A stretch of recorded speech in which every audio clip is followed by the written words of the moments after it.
Bonsoir, bonsoir, bonsoir, bonsoir. Alors, j'espère que tout le monde va bien, que vous m'entendez bien. Ce soir, je fais mon live d'un endroit un petit peu différent. Alors, on va passer une demi-heure ensemble. Merci Studirama pour cette invitation. Et l'idée, c'est d'évoquer ensemble les formations que nous avons en blockchain et notamment la question des matières et éventuellement des débouchés et autres idées ou questions que vous pourriez avoir. Alors c'est un sujet un petit peu touchy qui subit des modes.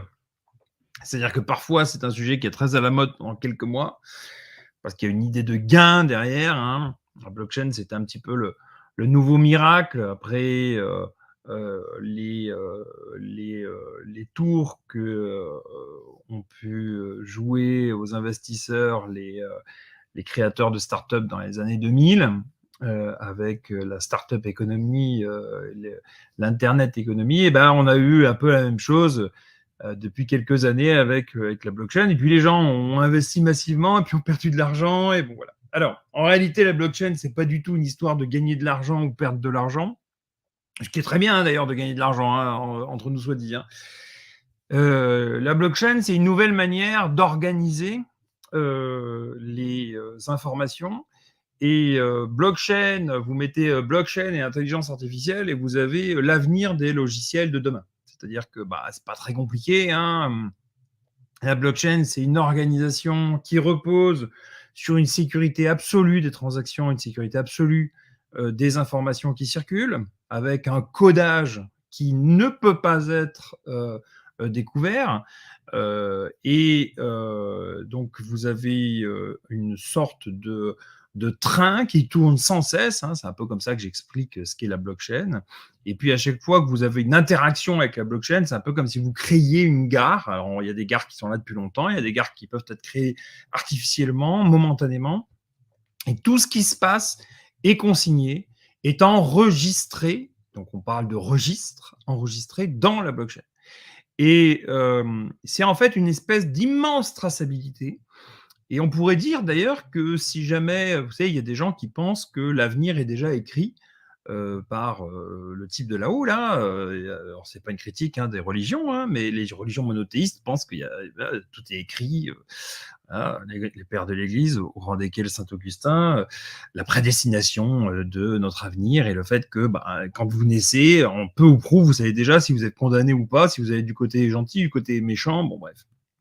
Et bien donc, et on imagine que ce soit possible, ce qui paraît absurde, hein, on est bien d'accord, mais que tout soit écrit, que l'ensemble des informations soient écrites et ne puissent pas être modifiées, changées. Genre, j'ai envie de dire que finalement, non, en 2000, il ne s'est pas passé ça, mais il s'est passé autre chose, etc.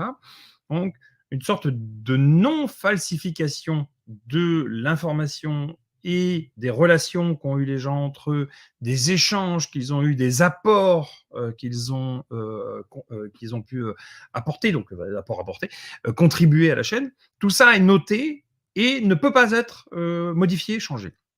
Donc, cette espèce de grand livre dans lequel il y aurait l'entièreté, la totalité des transactions de l'univers, et ce serait une immense blockchain. Donc, on pourrait dire que les religions monothéistes, au rang desquelles la religion catholique a inventé la première blockchain de l'humanité, qui serait une sorte de la Bible, donc du judéo-christianisme, a inventé la blockchain. Alors, je dis ça en souriant, mais c'est pas complètement faux. Hein. Aujourd'hui, on se demande si la Bible est vraie, mais on se dit pas que ce qui est écrit n'était pas écrit il y a 2 semaines et va changer la semaine prochaine. On s'interroge sur la validité du discours et sur sa cohérence logique. Hein. Mais parce qu'il y a plusieurs logiques, hein. Vous savez qu'en fonction de ça, c'est quelque chose qui est très propre à la blockchain aussi. Il faut essayer de comprendre les conditions logiques d'un discours. C'est-à-dire que on peut avoir une logique qui consiste à dire qu'à partir du moment où une chose vous l'avez vue, une sorte de logique un peu de transparence, c'est vrai. On pourrait imaginer qu'une logique puisse être une logique cohérence. C'est-à-dire que c'est pas parce que vous l'avez vu que c'est vrai, mais c'est parce que on vous dit qu'il y a un livre dans une bibliothèque, étant donné que la cohérence du lieu fait que l'information semble être exacte, c'est donc vrai. Donc, c'est la vérité cohérence. Vérité transparence, vérité cohérence, vérité correspondance. À tout A, j'ai A', à tout B, j'ai B', à tout C, j'ai C', et j'ai une correspondance infinie des items. Et donc, je peux créer une autre chaîne qui serait A', B', C', etc. Donc, en fonction des types de vérités, on a donc une inscription et cette inscription n'est pas remise en question. D'accord? Elle est telle qu'elle est et donc on peut savoir ce qui s'est passé et de quelle manière les choses fonctionnent. Donc, travailler sur la blockchain, c'est pas travailler sur. C'est pas mystérieux ce que je dis, hein, ça peut paraître comme ça un peu abrupt, hein, mais alors d'abord on apprend à coder. Hein, alors les élèves qui arrivent chez nous ne savent pas coder bien souvent.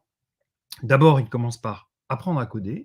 Dès lors qu'ils savent coder, ils, petit à petit, vont passer d'un langage, si vous voulez, unitaire, hein, le mot, la syllabe, l'unité de sens, et puis après, on passe par des groupes de mots, hein, la phrase, et donc on passe par des langages objets qui sont un peu plus complexes, et puis petit à petit, on arrive à ce fameux langage dont vous avez tous entendu parler, j'imagine, la Solidity, par exemple, qui est le langage de la blockchain quasiment la plus connue après le Bitcoin. Et donc, on a comme ça des langages qui sont différents et qui permettent de structurer des informations. Vous allez dire, ouais, mais à quoi ça sert tout ça? Très simple, vous voulez créer une application qui permet de savoir, et je parle de choses évidemment qui existent, hein, mais qui se sont créées sans la blockchain. Vous voulez créer une application qui vous permet de savoir à tout moment dans une ville s'il y a des embouteillages ou pas. C'est-à-dire que des gens viennent enregistrer des informations, hein, évidemment je parle d'une application que tout le monde connaît, et je viens enregistrer des informations et ces informations, elles sont cataloguées, elles sont donc dans un registre et il se trouve que ça change, hein, mais qu'on a cette traçabilité. Alors savoir que la semaine dernière, il y avait un embouteillage à tel endroit, c'est pas forcément très utile, sauf si ça se répète. Mais toujours est-il qu'on enregistre les choses et la blockchain permet d'aller plus vite dans l'enregistrement des informations. Et vous avez des grandes sociétés qui ont besoin de la blockchain pour pouvoir améliorer leurs services, au rang desquels, évidemment, vous avez Amazon. Amazon, son problème, c'est l'organisation de la logistique. Comment faire pour que, dès lors que vous ayez vu le produit sur Internet, c'est-à-dire que vous n'avez rien acheté, vous ne savez pas ce que c'est, vous le voyez uniquement. Hein, là aussi, il y a une confusion terrible entre l'idée que je me fais du produit et ce que j'achète. Je n'achète pas un aspirateur quand je vais sur Amazon, j'achète l'image d'un aspirateur. C'est pas pareil. Évidemment, on va me livrer un aspirateur. Qu'est-ce qui se passe entre l'image de l'aspirateur et l'aspirateur que je vais avoir dans les mains pour faire mon ménage?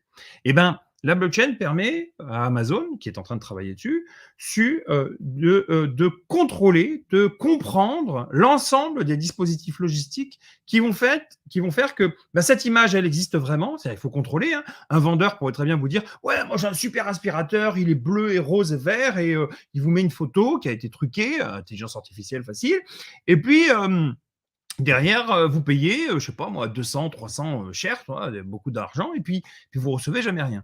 Amazon est obligé de se distinguer des plateformes arnaqueuses en vérifiant que cette information est réelle.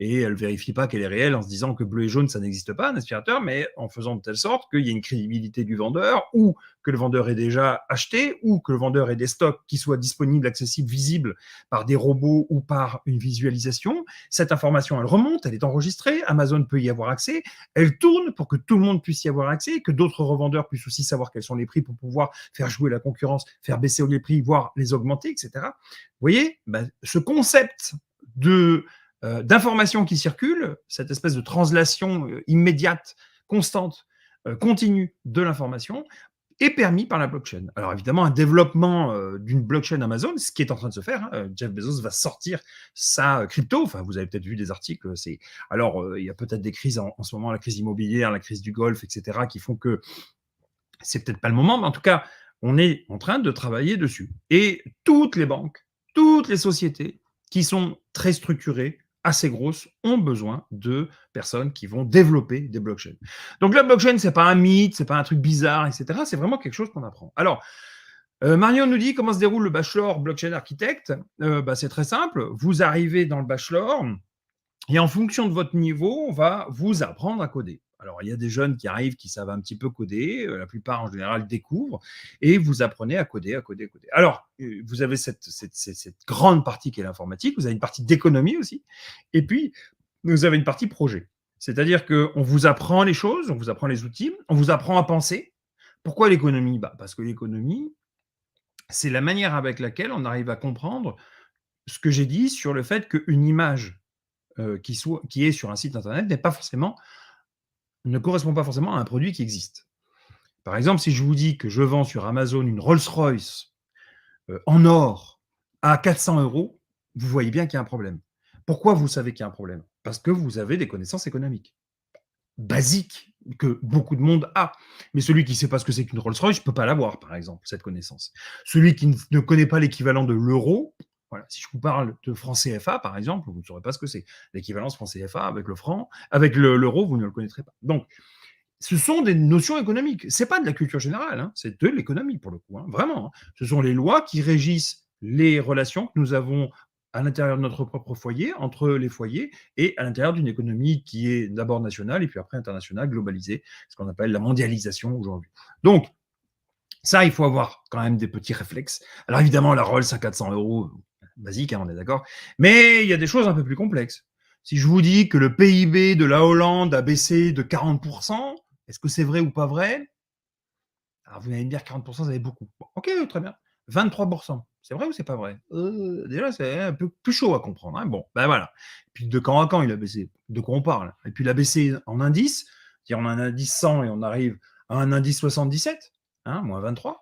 Ou alors c'est un pourcentage de valeur de plusieurs indices et donc ça ferait un 23% grosso merdo, hein, entre guillemets. Et puis en vrai, l'indice, il a baissé peut-être que de 10 points. Bon, il se trouve qu'il n'a pas baissé, mais voilà, c'est pour vous donner un peu l'idée de ce qu'est l'économie. Donc, les outils, du code, hein, alors là, il faut bouffer de l'informatique, hein, c'est pas compliqué, hein, l'économie, et puis avoir des capacités d'analyse, des capacités d'audit. Alors l'audit, c'est ce qui est le plus dur, hein, en général, vous n'aimez pas, hein, pour le coup, on l'a mis en place, on a vu que c'était difficile. L'audit, c'est savoir si une société qui fait de la blockchain, une société qui utilise une blockchain, une société qui achète une prestation à un dev ou à une série de devs, une équipe de dev pour faire de la blockchain, fonctionne correctement. Si oui, quelles sont ses forces, quelles sont ses faiblesses, etc. Voilà. Auditer, c'est d'abord faire une sorte d'analyse générale, donc une sorte de diagnostic des besoins de l'entreprise, enfin du fonctionnement de l'entreprise, de ses besoins, de ses faiblesses et de ce que la blockchain va pouvoir amener. Et ça, c'est très compliqué. Hein. Il faut pas se leurrer. Très souvent, quand vous arrivez chez nous, bachelor, c'est 3 ans. Master, c'est 2 ans de plus. Vous êtes jeune et il vous manque encore beaucoup de choses pour être capable d'analyser une boîte. Si demain je vous dis même une boîte que vous connaissez, je suis sûr très bien, j'en sais rien moi, une société que même si je vous demande d'analyser tout simplement les comptes en vous expliquant comment ça marche d'un restaurant qui est à côté de chez vous, bah, vous allez avoir des difficultés. Vous allez me dire non mais moi je j'y connais rien. Je sais pas moi combien ça coûte ça, si c'est bien qu'il ait dépensé tant en eau et tant en vin. Et vous allez manquer de rapports, vous allez manquer de repères, vous allez manquer de réflexes, vous allez manquer de tout ce qui vous permet de comprendre. Donc, c'est pour ça qu'il faut ne jamais être coupé du monde. Ce qu'on reproche aux informaticiens, très souvent, informaticien, ça veut tout dire et rien dire, hein, mais bon, en tout cas, ce qu'on reproche aux gens qui codent, c'est d'être coupé un peu du monde et de travailler loin des équipes de management qui, elles, gèrent des produits, des clients, des gens, des équipes, etc. Donc, l'objectif, c'est pas de se couper, parce que quand on est dans la blockchain, quand on travaille dans la blockchain, on est de plus en plus enclin à imaginer des choses et, j'ai envie de dire, à réfléchir. Quand vous devez réfléchir de quelle manière vous devez penser des différences de taux d'intérêt sur une relation logistique qui existe entre la Chine et les États-Unis, compte tenu des barrières douanières, de l'inflation des États-Unis, et que donc on vous demande de savoir quel est le produit qui sera le moins cher en fonction de son lieu de fabrication, etc., vous arrivez à une somme de concepts qui peut être complexe. Vous, on ne vous demande pas forcément de faire le calcul, on vous demande pire, on vous demande d'aider celui qui doit faire le calcul. C'est-à-dire de faire en sorte que celui qui doit faire le calcul ait les informations, time tout le temps, hein, en direct et continuellement, pour pouvoir faire ses calculs. Donc, souvent, vous n'êtes pas capable de pouvoir utiliser correctement ce que vous êtes en train de fabriquer. En revanche, vous êtes capable de savoir ce que l'autre, l'utilisateur, a besoin, ce dont l'autre a besoin. Pas facile, pas facile. Donc, c'est pour ça que travailler dans la blockchain, ce que je dis d'ailleurs, c'est valable également pour le code, hein, de manière générale. j'ai envie de dire que la différence entre un bon informaticien et un mauvais informaticien, je suis pas très catalogue bon et mauvais, je trouve que ce sont des considérations morales qui sont un peu vieillottes, mais peu importe, on imagine. Il y a celui qui réussit pas, disons.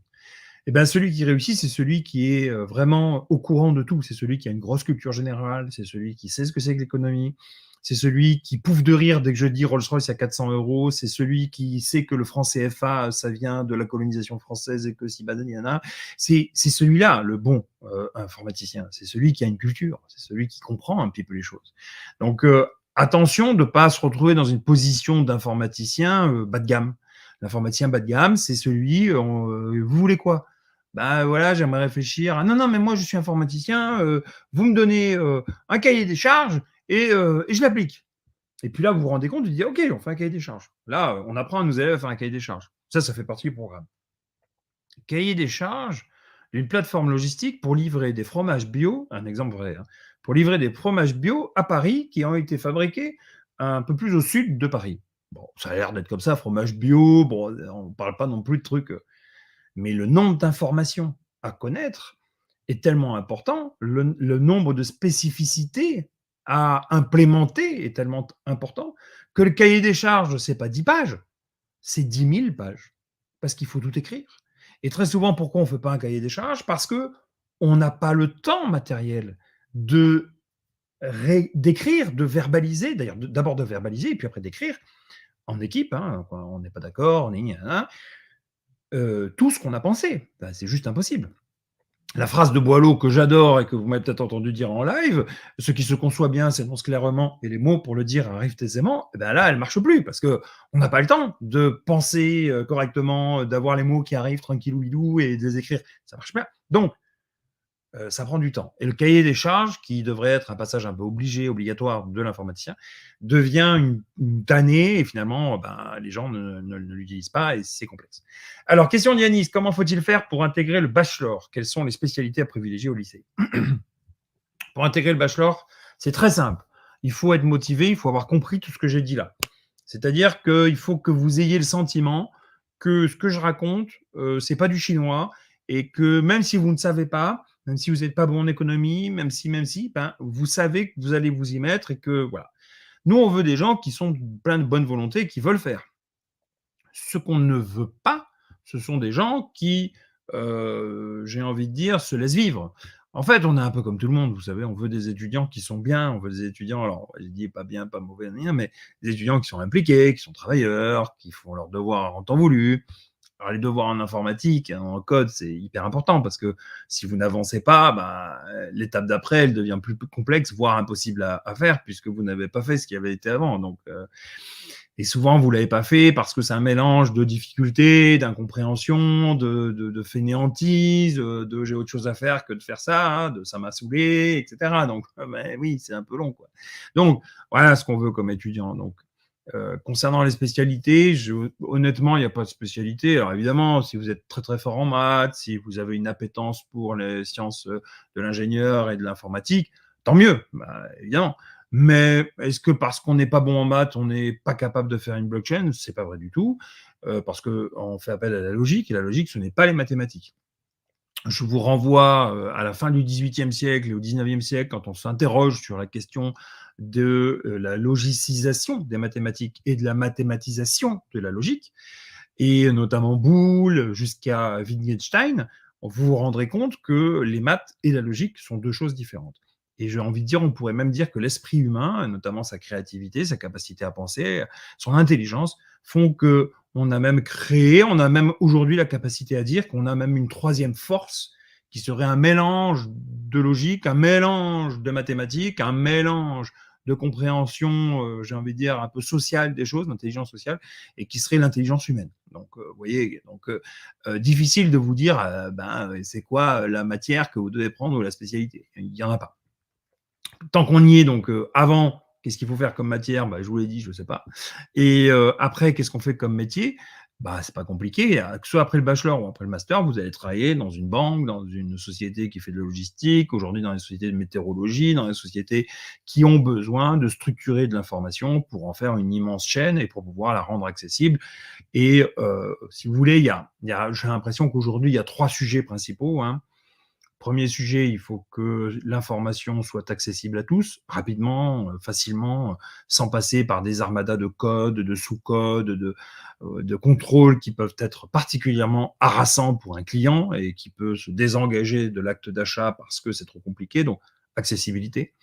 Deuxième point qui semble vraiment évident, mais c'est que on doit enregistrer les choses, hein, donc voilà, puisque la chaîne, c'est d'abord une immense série de carrefours d'enregistrement, donc il faut que ce soit fait. Et troisième chose qui est évidemment tout aussi évidente, c'est la non-falsification, la clarté de l'information, sa non-falsification et le fait qu'on ne puisse pas modifier le passé quand on en a envie. C'est-à-dire que la blockchain, si vous voulez, c'est l'ennemi numéro un des woke et de la cancel culture. La blockchain, on ne peut pas dire ah non, non, non, ça s'est pas passé comme ça. Non, non, non. C'est écrit, les gars. On ne revient pas sur le passé. Alors, je ne veux pas critiquer qui que ce soit parce que je pense qu'aujourd'hui, l'histoire qu'on fait est souvent erronée et que c'est pas mal de remettre en question la manière avec laquelle on peut penser. Néanmoins, la blockchain, c'est typiquement un outil qui permet d'éviter de revenir sur ce qui a été fait, sur ce qui a été dit, en transformant les choses. Voilà, ça c'est quelque chose qu'il faut avoir en tête le plus possible et ne jamais douter en réalité de l'utilité de la blockchain. Alors, il y a pas mal de jeunes qui font leurs études aujourd'hui dans la chaîne, qui essayent de monter leur propre structure. Effectivement, il y a la possibilité, hein, parmi les gens qui vont faire les études à IBS, notamment en master, parce qu'ils sont un peu plus âgés, de créer sa structure. Créer sa structure, bah, ça veut dire créer sa propre start-up, avoir envie de monter sa propre boîte et de rendre disponible, accessible à d'autres personnes le fruit de son travail ou en tout cas les capacités que sont les siennes. Donc vous avez aujourd'hui cette force, hein, c'est un peu comme si vous aviez, quand vous êtes capable de créer une blockchain, c'est un peu comme si vous étiez capable d'avoir une équipe de personnes, d'ouvriers qui sont capables de faire de la plomberie, de l'électricité, du carrelage, de poser des placos, du mur, de faire des murs, des placos, etc., de construire une maison. Donc vous avez avec vous cette équipe. Il se trouve que cette équipe, c'est vous qui créez des outils qui font que vous allez représenter chaque corps de métier, hein, en quelque sorte. Après, vous pouvez vous mettre avec d'autres personnes, hein. Et donc, ben, vous pouvez devenir l'architecte. C'est pour ça que le diplôme principal s'appelle architecte. L'architecte d'une construction. Alors, l'architecte d'une construction, encore une fois, vous créez un modèle, un produit, je pense à une chaîne qui a pour objectif d'aider justement à la décision. Et puis après, vous pouvez, donc c'est une chaîne qui est plutôt généraliste. Et après, vous pouvez créer une blockchain qui, elle, va s'adapter particulièrement à un cas et tout ce que vous allez créer dans la blockchain et chaque bloc va être teinté de la couleur de la structure pour laquelle vous créez cette blockchain. Amazon ne s'embête pas à créer une blockchain pour le monde entier, encore que j'en sais rien, peut-être d'ailleurs que je me trompe, hein, mais je ne pense pas qu'il ait envie de créer un logiciel, voilà. Je pense qu'il a envie d'avoir une chaîne qui fonctionne pour lui. Tout à l'heure, j'ai entamé en parlant d'intelligence artificielle parce que l'intelligence artificielle, bon, j'espère que vous avez compris qu'on est très loin d'une intelligence artificielle, hein, qu'il ne s'agit absolument pas d'intelligence, qu'il s'agit d'aller retrouver dans une somme d'items, des items qui fonctionnent bien entre eux et proposer des réponses qui correspondent à certains critères vous avez entendu ce que j'ai dit tout à l'heure, de vérité. Si vous demandez à ChatGPT de faire votre copie d'histoire, eh bien, nécessairement, ChatGPT va utiliser 2 critères de vérité importants, la vérité correspondance et la vérité cohérence. Vous ne pouvez pas écrire une copie d'histoire en racontant que la Première Guerre mondiale est après la Deuxième, par exemple. C'est gros ce que je dis, hein, mais ce n'est pas possible, vous l'entendez bien. Et ben donc, ChatGPT est obligé de rendre cohérentes les informations qu'il récupère. Donc, si vous voulez, la première chose à faire, c'est d'aller chercher parmi toutes les informations qu'il a, des informations qui ont déjà été structurées dans le sens que vous utilisez, vous, votre écrit, c'est-à-dire essayer de coller un petit peu à votre question, essayer de retrouver des choses qui ont déjà été faites et qui sont proches. Et puis après, de structurer ça en fonction de ce que vous l'avez fait, en allant chercher les points à identifier par le système de la vérité correspondance. Pardon. Il reste plus que 5 minutes. Et donc, de rendre cohérent tout ça. Donc, l'intelligence artificielle permet d'utiliser la blockchain pour pouvoir l'adapter, hein, dans le premier cas que j'ai évoqué tout à l'heure, là, il y a 30 secondes, la chaîne. Mais mieux que ça, l'intelligence artificielle, enfin ce qu'on appelle l'intelligence artificielle aujourd'hui, hein, on est bien d'accord, hein, ce n'est pas de l'intelligence artificielle, hein, c'est une forme d'extraordinaire puissance de calcul qui apprend en même temps qu'elle essaye de faire. Donc c'est bluffant, c'est inquiétant, c'est tout ce qu'on veut, mais on est loin de l'intelligence, hein, on est d'accord.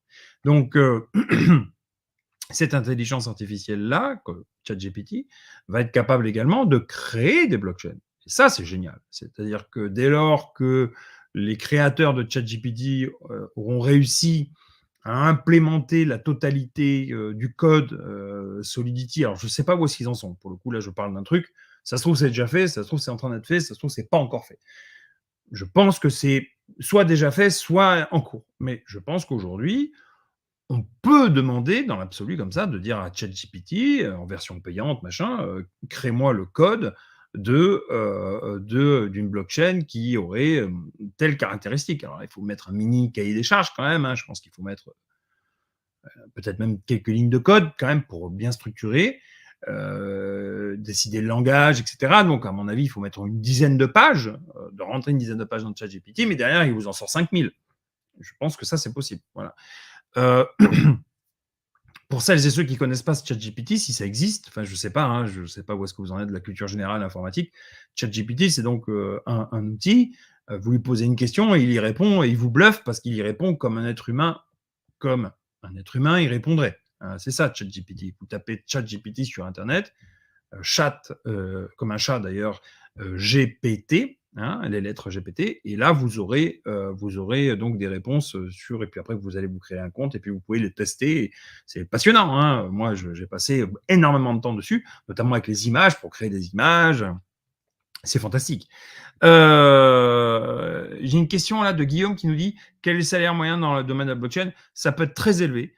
Dans la blockchain, vous avez des gens qui gagnent énormément d'argent parce qu'ils ont des compétences qui sont rares, quasiment introuvable. À Paris, on dit qu'il manque plus de 50 000 personnes qui travaillent dans la blockchain aujourd'hui, qui devraient travailler dans la blockchain aujourd'hui.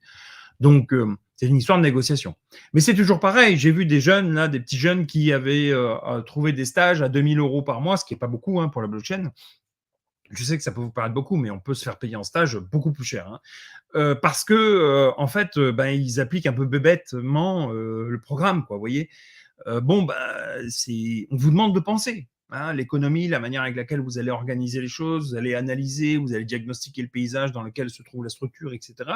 Voilà, il faut être capable de montrer que vous avez une puissance de travail qui va correspondre à des besoins, mais absolument essentiels de l'entreprise. Hein. En gros, il y a avant vous et après vous. Si on a un stagiaire qui est dans une entreprise et qui ne fait que plus ou moins bien ce on a déjà fait plus ou moins avancé, commencé, c'est bof, vous voyez. Bon, là, vous n'avez pas envie de le nourrir, hein, vous n'avez pas envie de le payer très cher. Maintenant, s'il y avait avant le stagiaire Guillaume et après le stagiaire Guillaume, ça change tout, quoi. Voilà, avant, on était à la préhistoire. Guillaume est arrivé, il a fait 6 mois de stage, parce que chez nous, c'est 6 mois de cours, 6 mois de stage tous les ans. Il a fait 6 mois de stage et il y aura l'année Guillaume, quoi. Il y a eu avant et après. Hein, Guillaume le Conquérant, Guillaume II, enfin, après, vous faites toutes les allusions que vous voulez aux personnages de l'histoire. Mais il est clair que, voilà, parce que vous aurez transformé l'entreprise. Même l'assistante, elle ira pas sur les mêmes logiciels, elle va pas utiliser de la même manière ces outils, après le passage à une structuration de l'information en blockchain. Donc ça change tout. Hein. Voilà, donc ce sont des choses qui arrivent. Là, la blockchain aujourd'hui, on en parle, c'est encore un petit peu difficile à comprendre, je pense. Un peu comme ChatGPT, enfin l'intelligence artificielle, l'était, pardon, il y a 3 ans, 4 ans. Voilà. Donc c'est à peu près le même niveau. Donc le temps que ça arrive, c'est un peu plus long, c'est plus structuré. C'est puis les ChatGPT, on n'a rien à faire. On pose une question, c'est en français ou en anglais, puis on fait la langue que vous voulez, et puis c'est fini. Là, la blockchain, il faut bosser quand même. Donc c'est plus complexe. Vous voyez, je veux dire, c'est pas j'utilise un outil qui est déjà fait. Et ben c'est fini. Donc bachelor, master, 6 mois de cours, 6 mois de stage. Vous avez les 3 grosses matières, l'audit, l'économie et le code. Et vous êtes les bienvenus chez nous. N'oubliez pas de toujours penser, réfléchir, critiquer le monde. On a le même cerveau tous. Et après, c'est l'éducation qui change. Mais à la base, on a quasiment la même chose. La génétique ne joue pour quasiment rien. C'est à vous de structurer votre cerveau, c'est à vous de l'éduquer, c'est à vous de le faire travailler pour qu'il soit une puissance de calcul, une puissance de réflexion et une puissance d'évocation. Parce qu'il faut aussi dire ce que vous pensez. Toujours dire ce que vous pensez. Ciao les gars, merci beaucoup Sudirama et à bientôt pour de nouvelles aventures. Je rappelle, IBS d'Hydroéducation, vous avez les informations. L'inscription, c'est hydroeducation.com/admission. Voilà, c'est d'Hydromax chez nous, la plateforme, hein, évidemment. Et vous êtes les bienvenus. Bye bye.